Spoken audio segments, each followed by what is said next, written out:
Hello, and welcome to Cooking Through the Collection. My name is Melissa, and I'm a librarian and home cook.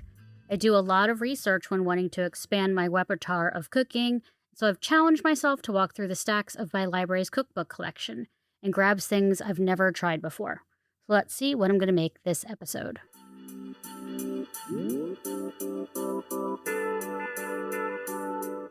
It's been some time, so I'd like to take you on an adventure to northern Italy. My family went to the 2026 Winter Paralympics to see a family go for another gold medal. I'm not genetically related, so no, you won't see me competing in any sport. Anyway, back to topic. I ate food in Milan and Bologna. While the latter was life-changing, we spent more time in Milan. I remember our last meal in the city, Milanese-style risotto with braised beef cheek on top. Every other risotto I've ever had pales in comparison, and I was warned about risotto cooked in American restaurants in culinary school. So I've decided to hunt down a cookbook to see if I can make something similar, and I found The Food and Cooking of Milan and Bologna, Classic Dishes from the Northwest of Italy by Valentina Harris. It's a thin cookbook with stunning photographs, instructions to make the simple sauces and pastas, and then the full recipes.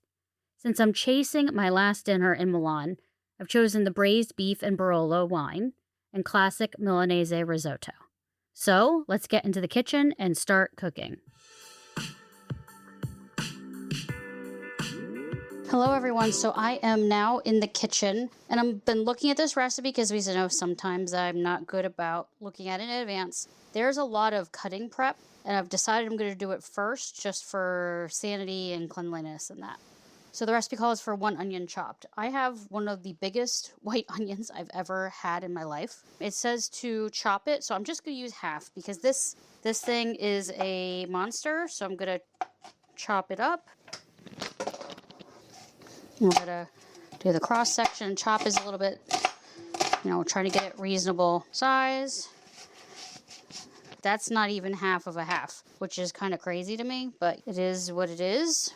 It is a beautiful day today. I wish I were outside, but I think I'm going to do that after this has to cook for 4 hours. So we're going to put all of the onion in a bowl. I'm going to look like I was on Food Network in the late 90s, early 2000s. But again, mise en place, everything in its place. It's just going to help me and my sanity with this recipe because there's a lot of things I prepped in advance. I have to wash my hands because I don't want to touch the recipe with onion hands. This recipe, I have it on my phone. I took a photo because I couldn't use a copier at work. You just obviously want to not touch your screen or do things that will mess it up. So I know that the onion's chopped and that actually will be used first. But let's see what's next. We're going to need 1 carrot sliced. And I couldn't find big carrots. So you know what we're going to do?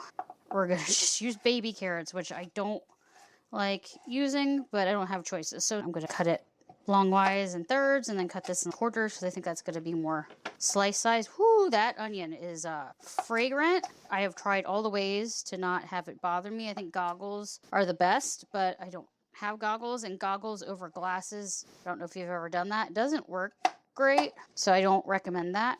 And we're going to put them in a bowl. The next thing is 1 celery stick sliced. And I believe that goes in the same time as the carrot.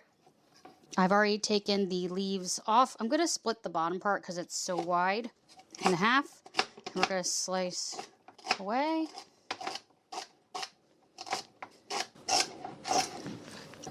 And then we're going to place that into the bowl. I've already chopped up the herbs, which was parsley, sage, and rosemary. I've mixed the garlic in. That was going to be finicky and take a lot of time. So the next thing I need to do is get a measuring spoon out. There's some herbs that it actually says I need to put in with the fresh herbs. Dried spices. And add plenty of salt and pepper. And then stir in the nutmeg and mixed spice. So I have nutmeg. And it says a pinch. So I'm going to do a few grates. Okay, let me put it in the herb bowl and not the celery bowl. See, this is attention detail. So I'm going to do 10 back and forth on the nutmeg, and don't forget to turn the rasp over to get it out. Then it says apple pie spice, which is interesting. It's also a pinch. But I actually have some because I did a taste testing at the library, and all my spices are from the Spice House, and this is apple pie spice, which has cinnamon, star anise, nutmeg, allspice, ginger, and cloves. Well, it's got extra nutmeg, but it says again a pinch, and it says half the flour. So how much flour does the recipe say? It says 5 tablespoons plain flour. So I know I should be doing this by weight. I don't have the time, and since it also offers it, I'm going to do it. So it says half the flour. So we need 2.5 tablespoons of all-purpose flour. So I'm going to get my flour out of here. I made a strawberry rhubarb crumble the other day, so I know I have plenty of flour. So we said I always triple check 5 tablespoons plain flour, so we need 1.5. I'm going to fluff it up a little bit so that I can measure it flat across the top. That's 1. And then that's 2. And then we get the half. Okay, I'm going to put the flour away for the moment, just to get it out of the way. Okay, we have the herb mixture that has parsley, sage, rosemary, no thyme. Sorry, Simon and Garfunkel. It has garlic, nutmeg, apple pie spice, and half of the flour for the recipe. I am going to stir that up just so it's all ready to go. I have it in a little ramekin. Again, I said I'm trying to look like I'm somewhat organized for this. A few weeks ago, I had made my father-in-law's recipe for tomato sauce and sausage and peppers. I tried to take a nice photo of everything prepped and ready to go. Okay, quickly wash my hands because I think we're coming up to beef as the step. Beef stewing joint such as brisket or skin shank. So I got us a part of a brisket. Actually, I realized that this is half the weight we need, so everything I did's got to be cut in half. That's fun. I had read the kilograms as pounds. So a lot of this stuff is now going to be cut in half. Luckily, I can use it for something else, probably other than the herb mixture. So it says you should have 5.5 pounds beef stewing joint, such as brisket or skin shank, and then 2 ounces of pork fat cut into strips. Could not find pork fat, but I did get some lard. So let's see. Pierce the joint all over with the sharp knife or thick skewer and insert the strips of pork fat deep into the meat. Okay, that's called larding, and I can't do that with the ingredient I have. What I can do is like what I do with lamb. I can put slits in it, and then I can put, like I usually would put garlic, but obviously we're not going to do that. I want to get a spoonful of lard because I don't want to have it touched in there. And because, again, we're cutting this recipe in half. Past Melissa wasn't thinking when she went to the grocery store. So we want to have about 1 ounce of pork fat. And then we're going to put the thing of lard away. I guess I'm going to have to make some pie crust. Maybe make a blueberry pie. I'm sure people in my life would love that. And so what we're going to do is we're going to find a knife that we can use that will be better for piercing. And then so it says, pierce the joint all over with a sharp knife or thick skewer and insert strips of pork fat. So what we're going to do is we are going to open this package of certified Piemontese beef brisket. We went to the fancy grocery store for this. Thought about going to the farmer's market, but can't guarantee what they have every time with the butcher that we really like. So we're going to throw the foam tray into the trash. And we said we got the slits. So I'm going to make puncture holes. I'm going to probably do like 3 each side. And then I'm going to use my hands. I'm going to try to shove as much lard into those holes as possible. We need to make them a little bit deeper so they actually go through. But this is a lot messier, but this is what we're going to work with. But this is probably going to help it so when this slowly cooks, it's not going to be too dry. Brisket has so much fat though, so I'm curious as to why they're doing this. It does cook for 4 hours, so maybe that's part of it. So I'm going to flip it over. It does have some fat, so that'll be good too. I'm going to more heavily stab it. Yes, that's the official term, stab it. Push again, push the fat into the holes. Okay, there are 6 holes. There's 3 on each side of that. And now I got to wash my hands because I've been obviously touching beef and pork fat that have not been cooked. So we're going to washy. And then I think I'm going to need to get my husband to get the Dutch oven, which is what I pretty much exclusively use when I'm braising and doing big things. So let's dry the hands. Salt and pepper. I actually did not put salt and pepper in this, so I'm going to do that. We have sea salt. I'd rather use kosher, but this is what we have. It says plenty, so I'm going to put like half a teaspoon of that. And then pepper. Where is our pepper grinder? Ah, it's over here. It says plenty of pepper too. I'm going to do like, I'm going to do 15. Okay, so that is stirred in. That is salt and pepper, the nutmeg, spice, and half the flour. Heat oil and butter together in a large, heavy, flame-proof casserole. And that, my friends, is why I need, oh, that was loud, I apologize. And I have the red Dutch oven. We're going to heat butter and oil in a large, heavy skillet. So remember, we're cutting this recipe in half. So it's 5 tablespoons of olive oil, which seems like a lot, but it is what it is. Oop. Oh, it's got a pour in it. So we get the California Olive Ranch extra virgin. But this is cool. It's got like a little nozzle that comes out kind of like the pourers that when you put your olive oil in those fancy like Rachel Ray ones. We're going to do 2.5 tablespoons of olive oil. Ooh, this does pour better. I like this.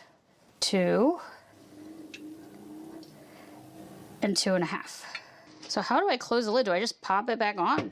I think we just pop it back on. Oh, that is fascinating. Okay. California Olive Ranch, not sponsored. Thank you for your service. That was great. I have a feeling it's going to break at some point because I'm going to be too aggressive with it. And how much butter? 1 tablespoon unsalted butter. I'm going to grab a sharp knife from our butter saver. That's salted butter, so I don't want to use that.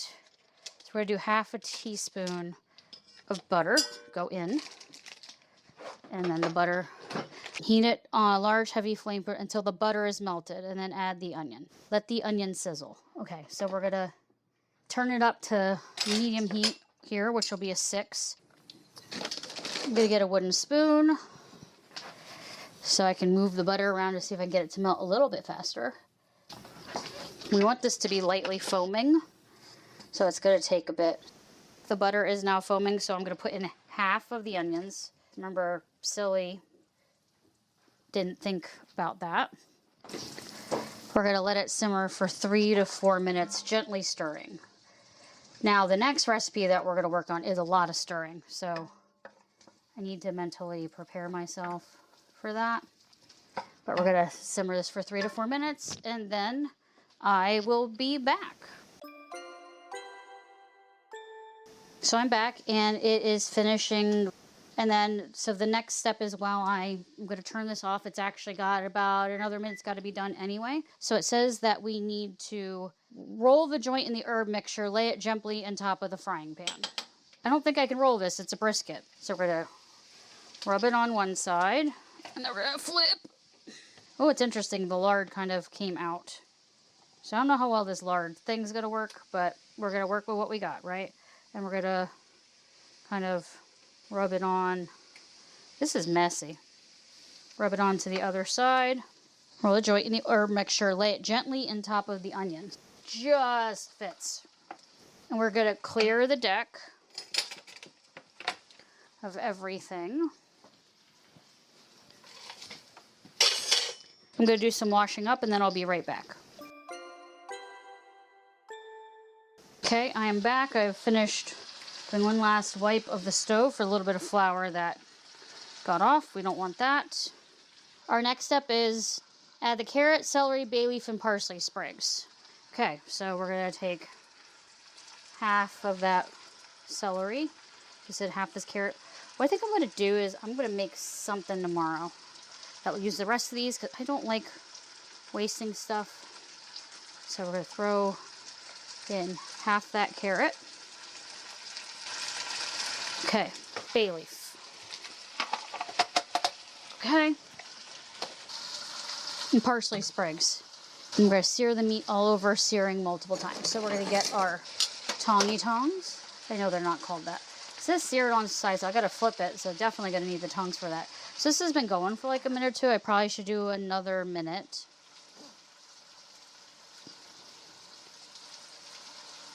And then I will be right back. And I'm back. The next step is to pull the meat out of the pan. It's browned on both sides. It took about 5 minutes aside, and this thing is so heavy and floppy that I'm going to use the tongs and the spoon to get it out. It says to drain off any tons of excess fat. So it says to make a roux with half of that flour mixture. So we're actually going to do half of that because I oopsied. But see, it shows like anyone can make steaks in the kitchen. So I'm kind of sprinkling it over. I'm going to use the spoon to make a roux. So that's going to help thicken the wine. I think I'll be okay. This is what kind of decisions you have to make. So it's going to say 1.5 cups of wine. So we're making a roux. But the thing is, it doesn't tell us what color to get it to. So I don't want to make it, you know, like gumbo brown. So we're going to just lightly stir it till it doesn't look like there's really flour, like clumps of raw flour anymore. Okay.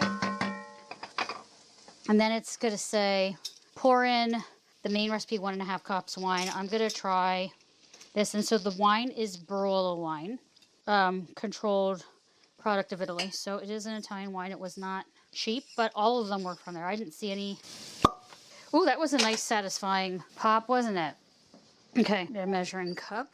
We're going to do half of what the recipe says, and hopefully it will cover enough of the meat. So it had said 1.5 cups, so we're going to do 3/4 cup and see how it looks. And that's 3/4. Gonna move it in before everything burns. And kind of brush up everything we got. And this is the thing. So I'm looking at this. It's cooking to evaporate, and then we're gonna turn the meat over and add the rest of the wine. So, okay, there's more wine. See? We're stirring this up to get what they call the fond off the bottom of the pan. So it'll thicken and be a little more tasty because we had all that fat. And then we're going to put the brisket back in. As I said, this thing is heavy, but I was able to get it in with just the tongs. So then the next thing is, it says turn it over several times. So I'm guessing to like get all the kind of juice and herbs and vegetables on it. Okay, I'll turn it. Again, now this is hard in this pan. And the thing is, now I can't lift this pan very easily because it is so heavy. So, okay, I'm considering that several times. And then it says to add the rest of the wine and cover tightly. We're going to add that in. Kind of wedge it a little bit more. Okay.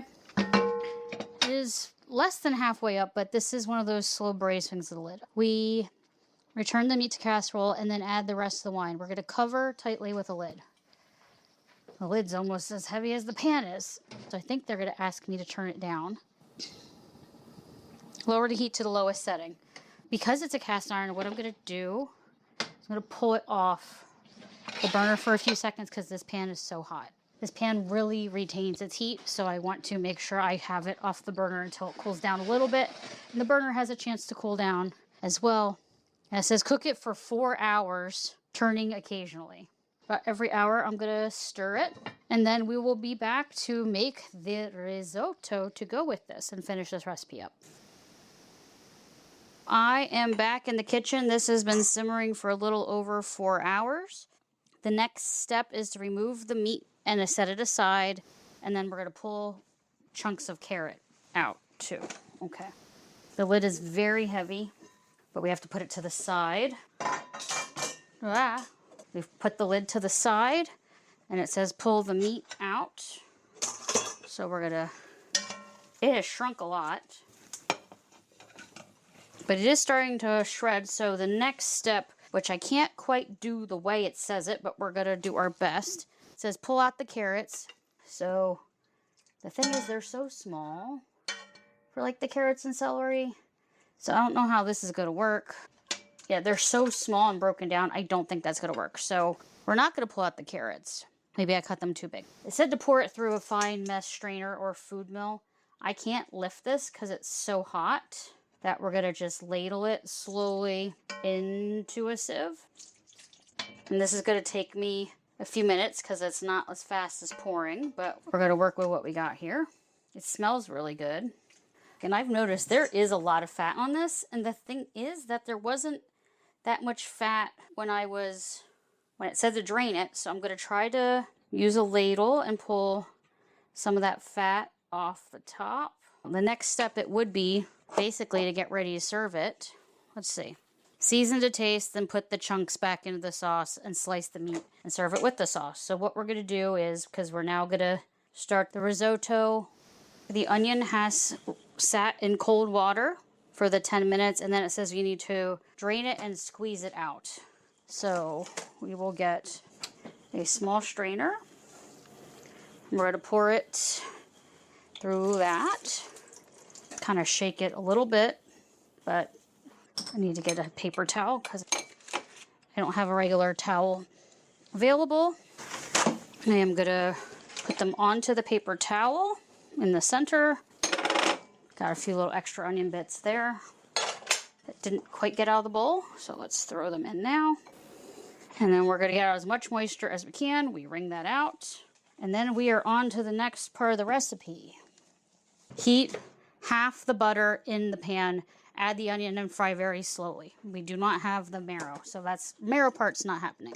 It does say heat half the butter, so since we're doing a half recipe, it's 4 tablespoons, so we are going to put 2 into the pan. We'll hold on to the other 2 for later. And we're going to need a different wooden spoon for this. I'm going to bump up the stock now that's warming up to get it a little bit warmer. And as we melt this, let's look ahead of the recipe. We're going to do the onion and then for 5 minutes until it's soft, then we're going to add the rice. So while this melts, let's do the rice. We're doing half the recipe, so 250 grams of violone gigante or other risotto rice. So I couldn't find the gigante, but I did find the nano violone veronese. So what we're going to do, we are going to do the scale for this because I don't trust myself. So let's turn the scale on. Let's switch it over to kilos. We'll put a nice bowl there. We'll zero it out, and we're going to go 250. I'm afraid of pouring too fast. Keep going. We are at 250. We're going to have that on deck for the next task. Let's go check on that butter. I'm going to put the finely chopped, rinsed, and drained onions in. Ready to get this up to a sizzle. And then I'll be back in about 5 minutes for the next step. Okay, we are back. The onions have been frying lightly for 2 minutes in the butter. And now it says, add the rice. Stir and coat the grains thoroughly until the rice grains are cracking hot, but not colored. So when I learned about this, let's pour it in. When I learned about this in culinary school, they said this helps like lock in the starch. It somehow makes the quality of the rice better. Also, this is kind of a secret in pilafs as well, where you're sauteing the rice in some sort of fat. So it's saying until we start hearing crackling noises. I'm guessing it's not going to be quick. The stock is now hot, so we don't have to worry about that. So things are coming together slowly but surely. Have any of you been to Northern Italy? Let me know in the comments on social. I would be curious to hear. I've never been before. I've only been to Southern Italy. So it was very exciting to go for an exciting reason and then eat some amazing food. And the last night in Milan really just was a standout meal, and it wasn't really complicated. You know, it was slow cooked beef and then this. So there's definitely the whole concept of like the slow food movement where we don't want things packaged and quick, though I have to admit, packaged and quick. But when we're trying to be a little bit better and more mindful of our food, what we put into it, things that are grown locally always makes a difference. Was that a pop? I've been stirring it. It says coat the grains of rice. But was that a popping noise? No, that just sounds like a frying noise. So it's probably because I'm just moving it. But I'm so terrified of burning it because that would be a disappointing end to the day and then having to start over again. if that does happen, you probably won't hear any of this part. I would probably tell you about it, but it wouldn't make you suffer through me having choice words at my own cooking skills. But I love rice. I think I've mentioned this before. I like rice of every type. The short grain one is better for these starchy things. And like, I had a risotto rice pudding once. That was amazing. But I would have to say my favorite just rice to eat is jasmine rice. I absolutely love jasmine rice. I like basmati rice too. But there's something about the long grains in jasmine that are just great. But I've never cooked with this rice before. And it isn't exactly the same as the one they said. But it's the closest I could get without trying to do a lot of hunting. It was the first one that came up. So let's see. Is it popping yet? Was that a pop? I'm not going to whisper. There's an ASMR quality to what I do, but that would be a little weird. There's a little bit of popping and crackling, and I'm afraid of going too far. So the next step is to add a ladle full of stock and stir constantly. We're going to do this a lot. So let's do the first one. My sizzle, stir like crazy. So that's the one thing that is the same. There is a lot of stirring involved. Okay, that's absorbed. I'm going to do another one. We're going to be doing this for about 10 minutes. So we're partway through, but yeah. I don't think risotto is something that people are going to cook on a regular basis. I'm not even sure y'all will cook it. Unless it comes out absolutely amazing, which I hope it does, because this is an involved process. Again, just little bit of little, and it's absorbing it pretty quickly. I don't know if that means I have like the heat too high or something. I'll knock it down just a little bit just in case. You don't need the burner on for the stock anymore. It is plenty hot.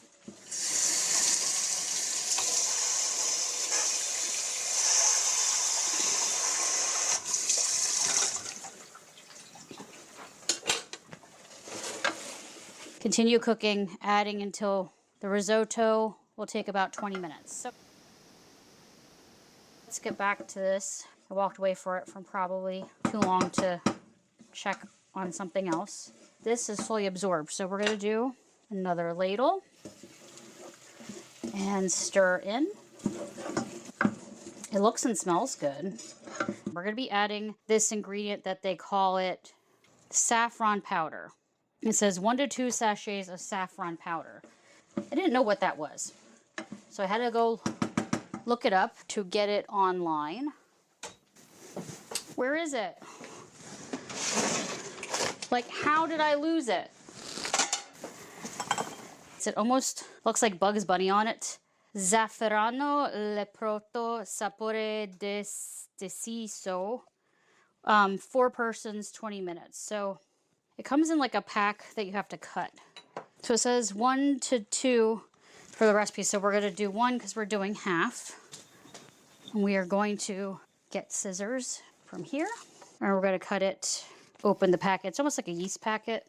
And it's got all the seams. So since it said to use 1 to 2, we're going to use 1. And we're going to have it on deck. I'm going to do 1 more ladle. Hopefully I didn't walk away too long for the adventure of finding those. I had pulled it off the burner.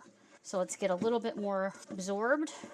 This was definitely involved to do these both the same day. But luckily, I only worked a half day. So I had plenty of time to do this. Add the saffron powder and stir through. So add the saffron powder and stir through. Opening this packet is proving to be harder than I thought it might be. So we're going to shake and tap it. Again, like a yeast packet, and I'm going to make a small incision because I don't know how much of this stuff's going to jump out. It is now opened, and we're going to stir it in. So I don't know how this is processed, what else is in it, so I can't account for that. So let's stir a little bit, and then we're going to open this packet fully because I like tore a corner. Oh, this is interesting. So in the packet, it's another packet. But this packet looks like it might not be actually sealed.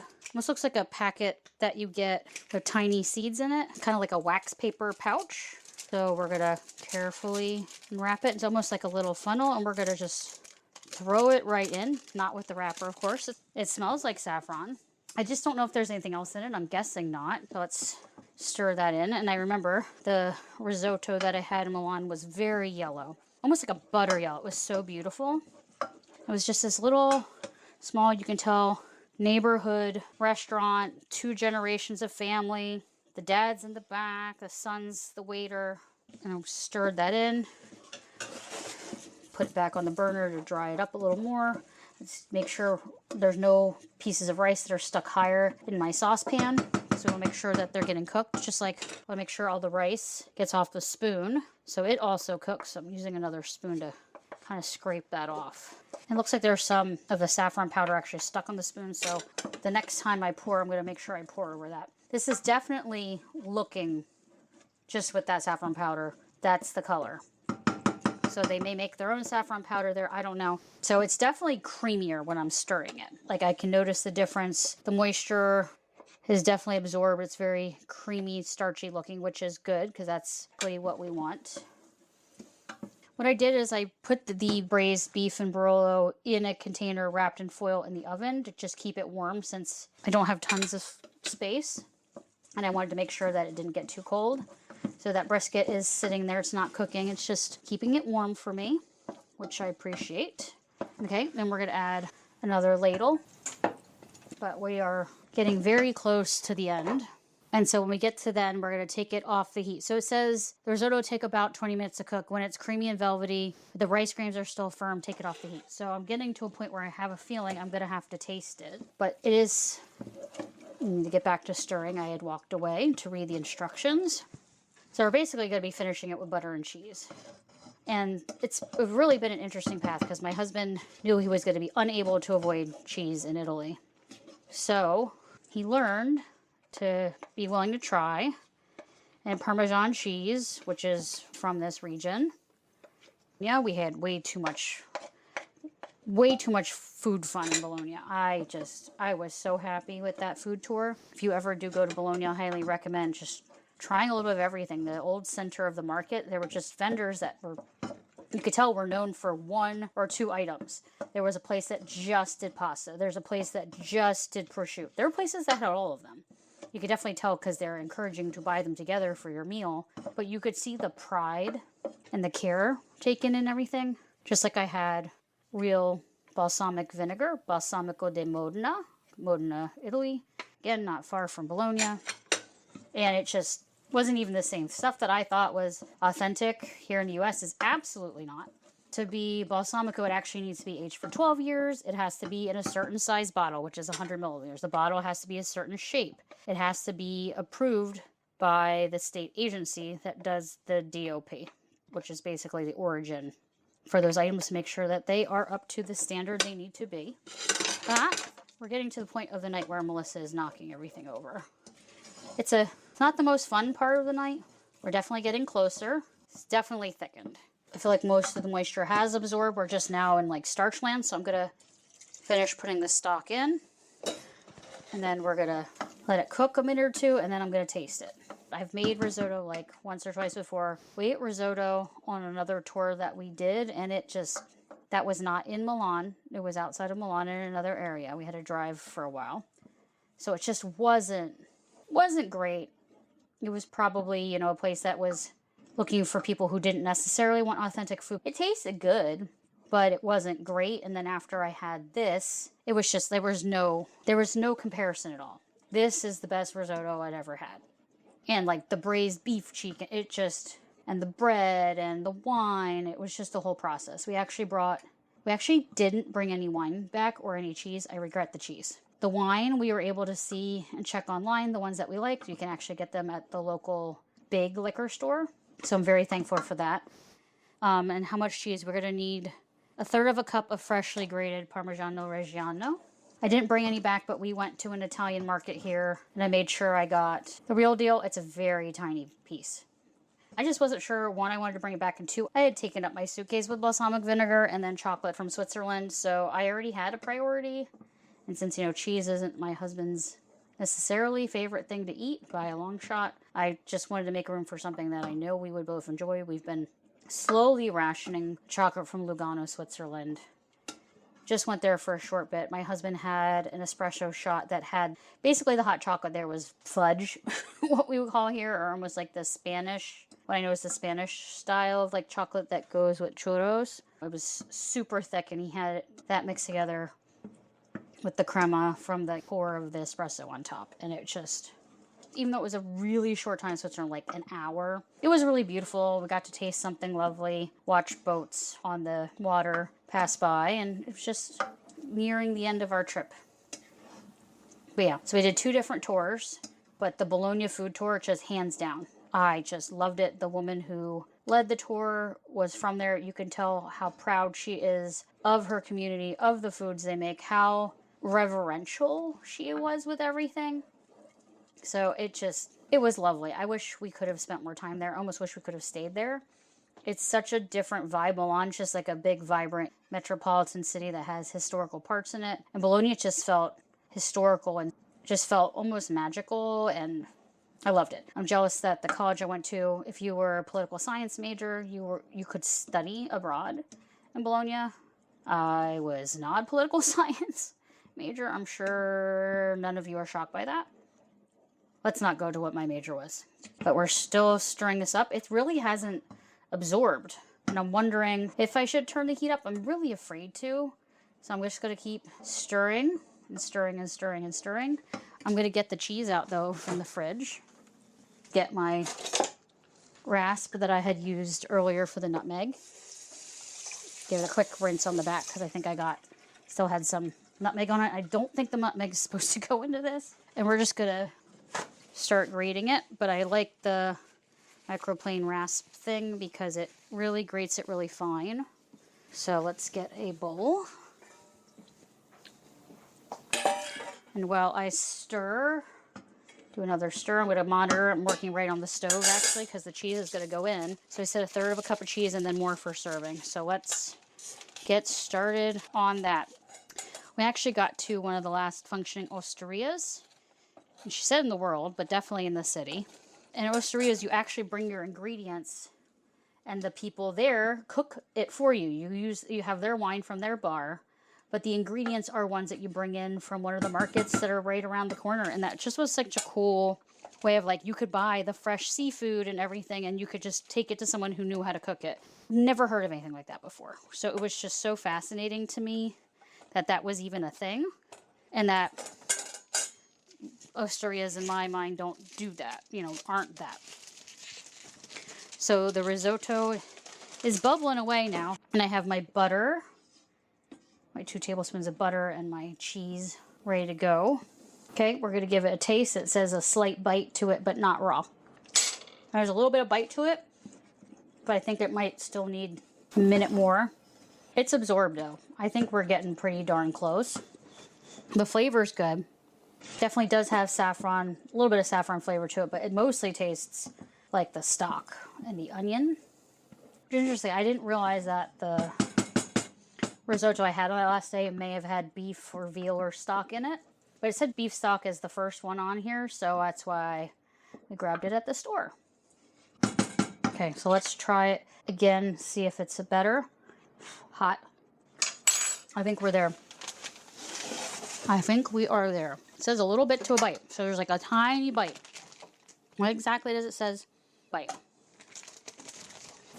Now we're going to put in the butter and the cheese. Push the cheese off the back of the grater. We're going to put it in. And then we're going to taste it again. Make sure the butter completely melts. Let's do it pretty quickly in the cheese. Oh no, the cheese stuck completely to the spoon. It is not going in. Kind of a staticky moment. That's what happens when you grate it really, really fine. Kind of using that spoon that I had used earlier. So I'm going to keep stirring in the butter. It's still not absorbed. The cheese looks pretty melted though. It was so finely shredded that I expected it to be pretty quick. But the butter is taking a little longer. Keep stirring it. It looks really good. So, almost there. And then we're going to do a new spoon. Last taste. Oh, yeah. That's it. So, we're going to turn the burners off. That's what it said to do. And you said you can serve more cheese to sprinkle here. So, serve immediately, which we're going to do as much as we can. So, we're going to turn the oven off. The sauce didn't really kind of thicken, which surprised me. I expected it to thicken more. I don't know if that's because I did something wrong or otherwise. So, let's get the appropriate tools, i.e. oven mitts, to get the beef out. I want to be careful. I put it in a cake pan because I thought shallow would be good. You know, like a 9x13 pan. Thought that would work out. So then when we look back at the other recipe, it had said to serve it polenta or potatoes, but since I had something so similar, so it says slice the meat thickly, then serve on top of polenta mashed potatoes with the sauce poured over. Ooh, that looks so good. I did have to pull more fat off the top. It was really fatty, so I don't know if I should have just drained off all the fat from the beginning or it just happened to be what it was. Let's get to cutting. So it says cut it, slice it thickly. Does it matter at this point because it's so cooked which direction the meat fibers are? Well, I'm going to go against like I would anyway with brisket. I've actually never done like a braised like Jewish brisket before, so we'll see how this goes. Yeah, I wish the sauce was thicker. I thought that with all that flour we put in that it would be. It's not. It's okay. I just had hoped it'd be a little bit thicker. I'm trying to slice this thick and it's wanting to actually fall apart. But it's more shredding than chunking up. So just trying to make sure we have enough for our plate. So what I'm going to do is I am going to finish slicing this. I'm going to plate up the risotto, put some beef on top, and some sauce. And maybe pour some of the rest of this Barolo wine so we have wine with our meal. And then we'll give you the final taste test.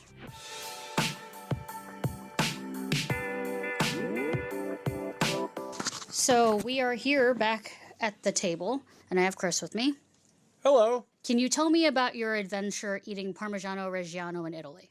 I'm not the world's biggest cheese fan. It's not really something I prefer to eat, but I felt like I wanted to honor the people in the region by eating their delicacy. I did not want to offend anybody, so I tried it, and it was pretty decent. It's not my favorite thing in the world to eat, but I was open to the experience. You did taste part of my dish when I had this in Italy, right? Yeah, I had a bite of it. It was quite good. Okay, so Chris is gonna give it a taste. I sure am. Looks good. I wish the sauce was a little thicker, but it looks good. Yeah, this is the first time you've made brisket for me. I've made it for you a few times. Yes. Though it's definitely not quite as juicy as yours is, but then it was also braised, so it's going to look different anyway. Different experience. All right. Okay. Bon appetit. Risotto's cooked perfectly. Oh, I did get it right? Mm-hmm. Yay! Good flavor from the meat, the sauce. A little thin, but it is good. I can see the vision there. Yeah, this is good. I'm liking this. Okay, let me have some then. I try not to chew directly on mic. Oh, that's really good. I wish the sauce was thicker. I feel like it needs to be coating the meat, because it definitely was in the recipe. That was beef cheek. Maybe there was obviously something different, but it's really tasty. Yeah. So should I make either of these recipes again? Yeah, absolutely. Let's do it. Okay, there we go. Let's go back in the studio.